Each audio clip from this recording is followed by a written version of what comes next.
Allô Manon, bonsoir, c'est André. Voilà, je viens de finir les gâteaux. Alors demain matin, si vous voulez descendre vers les 10 heures, je donnerai le fiadone et du gâteau au, comment ça s'appelle, que vous mangez, vous aimez là, au Danone là. Je vous donnerai pour vos parents, Laura si elle en veut, et Tom. Madame Olivon, c'est ma voisine.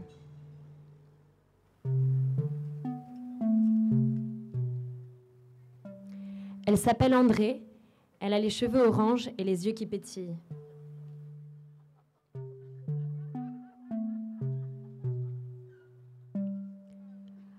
Moi, j'habite au 4e étage, le dernier de l'immeuble, avec Laura, mon amie du lycée, qui travaille dans le cinéma, et Tom. C'est Laura qui m'a présenté André, qui habite juste en dessous de nous, au 3e étage. À l'étage d'en dessous encore, il y a une voisine que l'on ne connaît pas trop, mais elle est toujours très gentille quand on la croise. Au premier, il y a 3 garçons, Victor, Jules et Louis. Ils aiment beaucoup faire du vélo et partir en bivouac dans la montagne. Louis fait partie d'une fanfare techno, dans laquelle il joue du saxophone. Voilà un de ses amis qui nous fait une petite démo.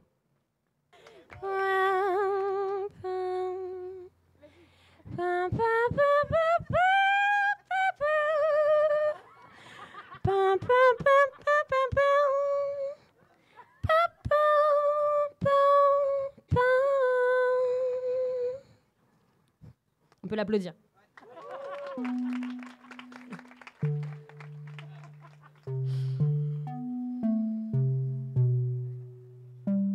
Au rez-de-chaussée, il y a Mathilde et Tom. Un deuxième Tom.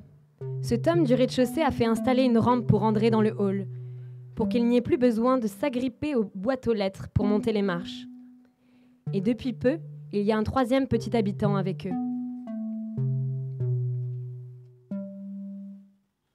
André, elle rêve d'un ascenseur magique qui la ferait flotter jusqu'en haut sans effort.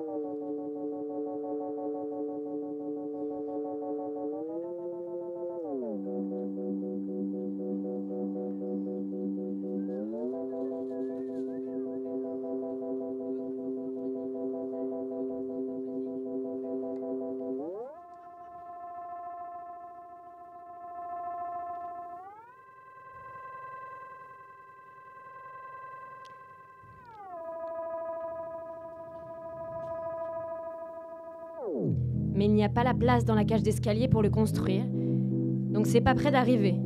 Et puis de toute façon, ça coûterait trop cher.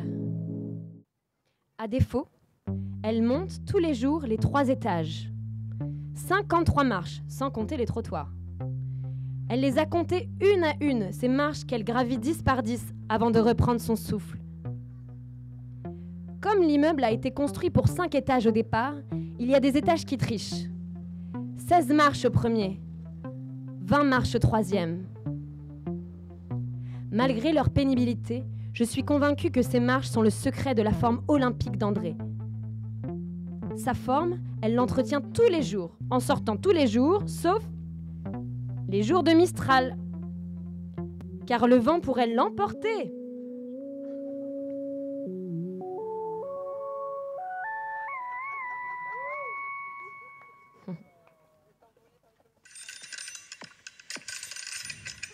Quand l'un de nos amis vient pour la première fois dans l'immeuble, Yael remarque toujours la longue corde qui pend dans la cage d'escalier et la grosse poulie de bois située à notre étage. C'est la corde qui sert à André pour remonter ses paquets. Elle accroche son sac en bas, puis elle le remonte à son palier.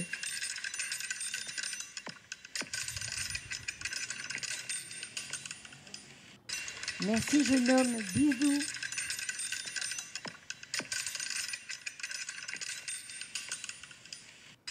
Merci jeune homme, bisous.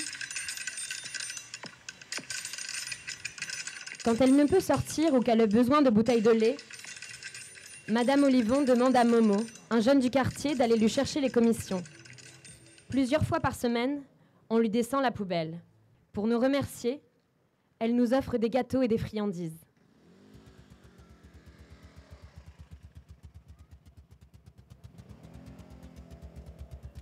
Des palmitos, des chocolats, des gaufrettes pur beurre qui ne font pas grossir, je vous assure, c'est très très léger. Du fiadone maison, cette spécialité corse qui lui rappelle la famille de son mari, dont notre congélateur est rempli.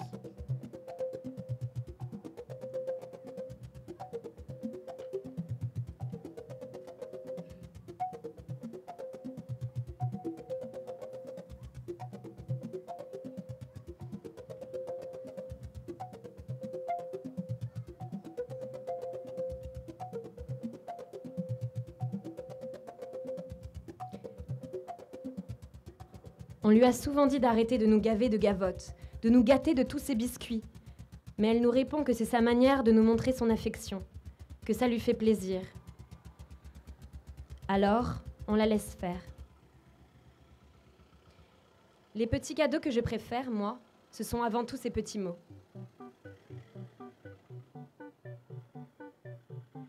Plusieurs fois par semaine, André colle à sa porte des petites lettres à notre intention.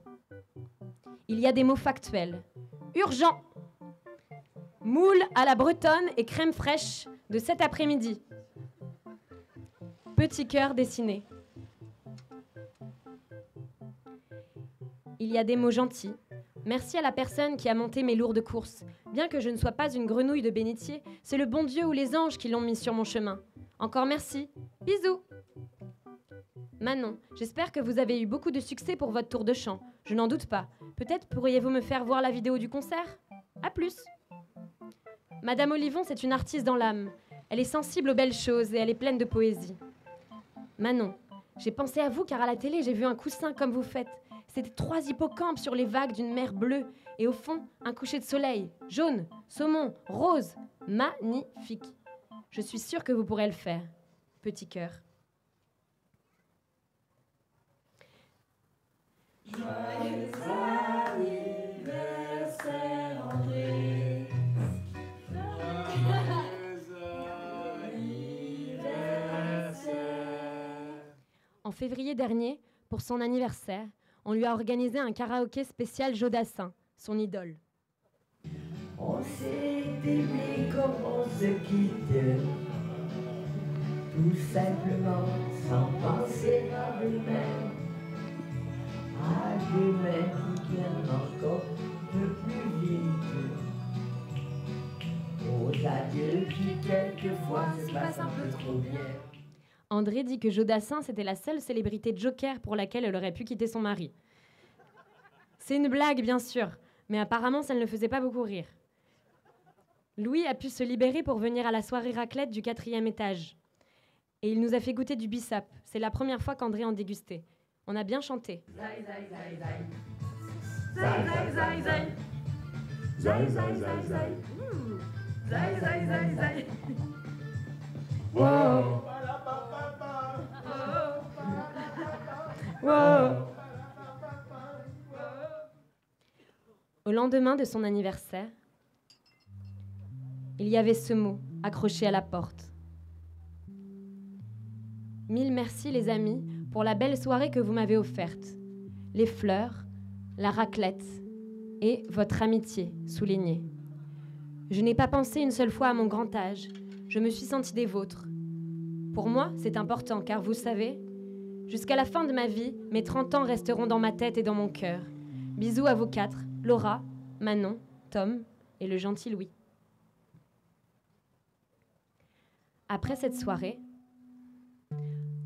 André nous a demandé de la tutoyer. J'ai beaucoup de mal à le faire, mais j'essaye. Je crois que je suis attachée à ce vous qui me la met sur un petit piédestal, Madame Olivon.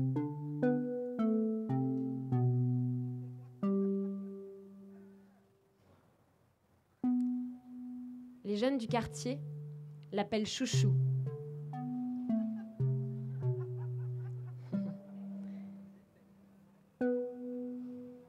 Il la compare à un bonbon ou un poussin quand elle s'habille tout en rose ou tout en jaune pour aller au loto.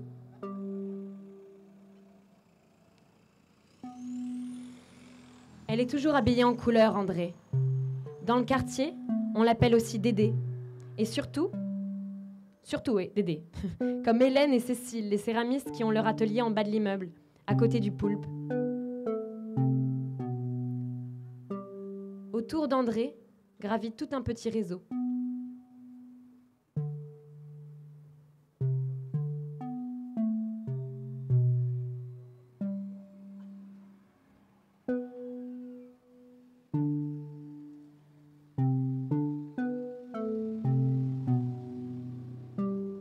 Comme un petit poulpe, justement.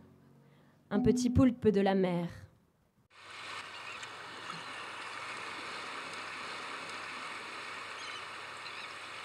La mère, c'était la vie de son mari, Jean.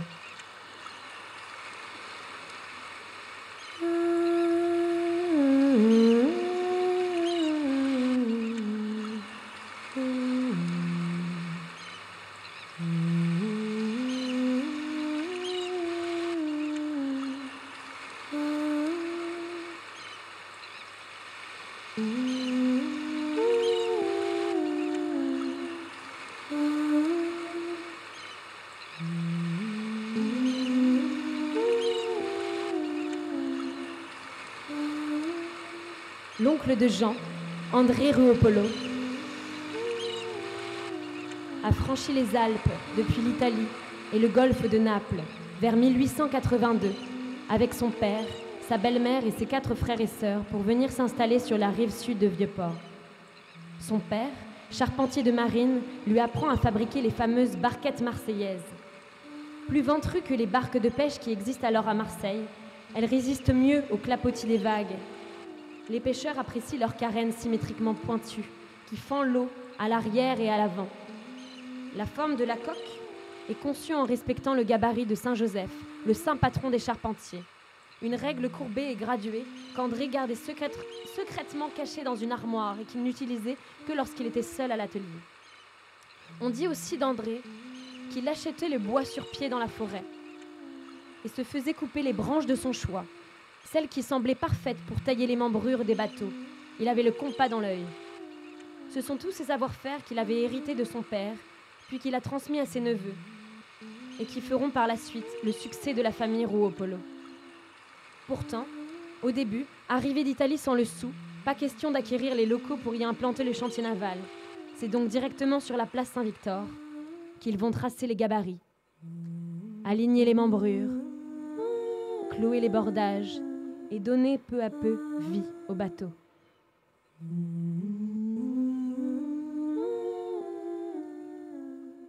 En ce temps-là, la construction des barques de pêche va bon train. Les pêcheurs sont plus nombreux et le plastique n'existe pas encore.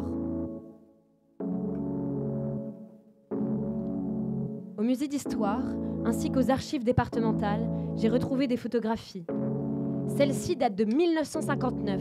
On y voit un défilé de légionnaires, mais surtout le nez d'une de ces fameuses barquettes, regardez. Sur cette photo-là, cela fait 12 ans que Jean et son frère ont repris le chantier de leur oncle, André, qu'il avait lui-même hérité du grand-père italien.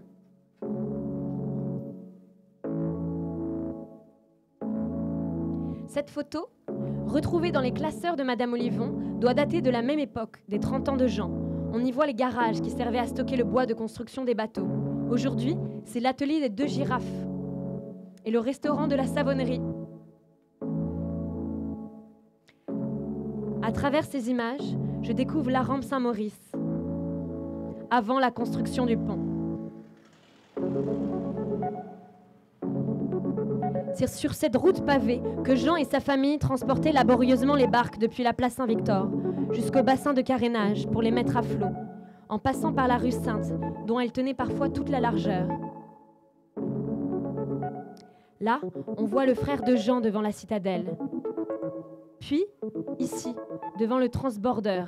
Vous savez ce pont qui reliait l'actuel fort Saint-Jean, le Mucem, à notre côté du port, détruit pendant la Seconde Guerre mondiale. La place Saint-Victor, la voici. de l'angle duquel nous nous trouvons en ce moment même. On y voit l'immeuble dans lequel nous vivons, qui n'avait à cette époque que 2 étages.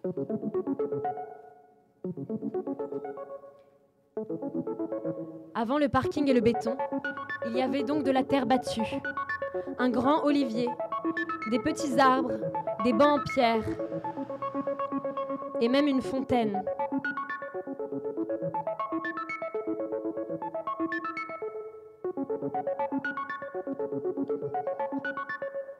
On y organisait des bals.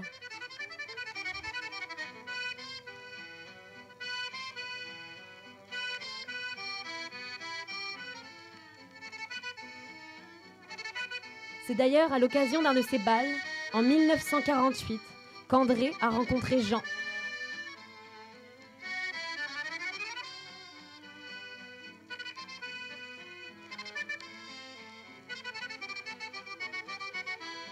En 70 ans, Madame Olivon a vu ce quartier se métamorphoser. André, c'est l'âme et la mémoire de ce quartier. Ce quartier Saint-Victor, il évolue, il change et c'est normal. Ces petites histoires dans la grande histoire, ces intimités du quotidien, ces liens de solidarité, c'est ce qui nous fait aimer une ville aussi. Et celle de Marseille en est remplie.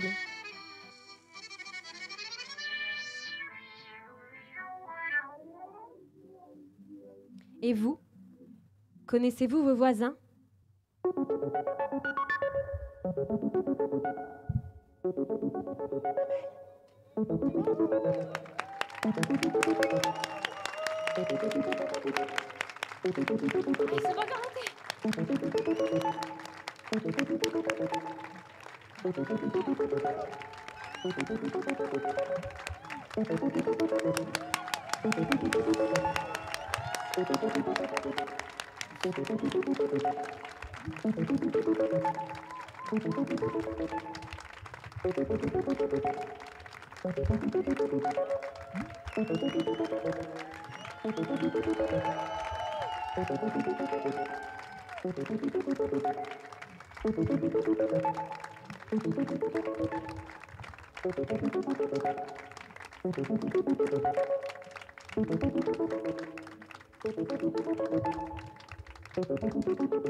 C'est bon. Il est parfait. Bisous.